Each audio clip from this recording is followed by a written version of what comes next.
మింగటానికి గింజలేదు కానీ మియా ఖలీఫా కావాలన్నాడంట. అలాగుంది పాకిస్తాన్ వ్యవహారం. తినడానికి తిండి, తాగడానికి నీళ్లు లేవు కానీ యుద్ధం కావాలంటుంది. పాకిస్తాన్ ఈ షిప్ని చూస్తే లిటరల్గా ఫ్యాంట్ని తడిపేసుకుంటుంది. ఈ పేరు వినబడితే చాలు పాకిస్తాన్ ఆర్మీ నేవీ గాళ్ళకి గజ్జల్లో చలి జ్వరం వచ్చేసి గిలగిలా కొట్టేసుకుంటుంది.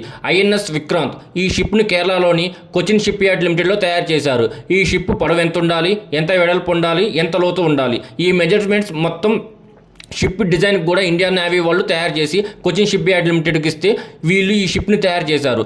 2009లో షిప్ తయారు చేయడం మొదలు పెడితే 2013 ఈ షిప్ మన చేతికి వచ్చింది. 2022 సెప్టెంబర్ 2 భారత ప్రధానమంత్రి నరేంద్ర మోడీ గారు దీన్ని అధికారికంగా నౌకాదళంలో చేర్చారు. ఈ షిప్ తయారు చేయడానికి వాడిన భాగాల్లో 76% వరకు మన ఇండియా వాళ్ళు తయారు చేసిన భాగాలే. మిగతా అంతా కూడా షిప్ తయారీ కావాల్సిన వస్తువులు మొత్తం ఇంపోర్ట్ చేసుకుంది. షిప్ పొడవు 262 మీటర్లు, అంటే దాదాపు 3 ఫుట్బాల్ గ్రౌండ్లు పొడవంత ఉంటుంది. వెడల్పు 62 మీటర్లు.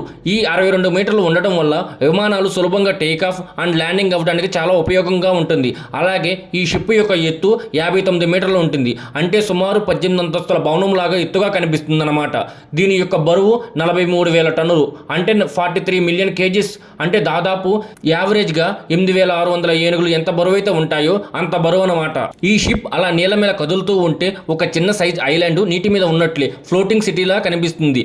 ఈ షిప్ మీద మొత్తం 30 యుద్ధ విమానాలు పడతాయి. ఒక్కొక్క విమానం సుమారుగా 20 టన్నుల బరువు, అంటే 20,000 కేజీల బరువు అన్నమాట. ఈ షిప్ మొత్తం సుమారుగా 600 టన్నుల విమానాల బరువులను ఐఎన్ఎస్ విక్రాంత్ షిప్ మోయగలదు. అంతేకాదు కావాల్సిన ఆయుధాలను, షిప్లోకి కావాల్సిన ఫ్యూయల్స్ను, షిప్కి ఏమైనా రిపేర్ వస్తే బాగు చేయడానికి, సర్వీస్ చేయడానికి కావాల్సిన వస్తువులను, అలాగే 1700 మంది నేవీ సిబ్బందిని ఈ షిప్ ఎప్పుడు మోస్తూనే ఉంటుంది.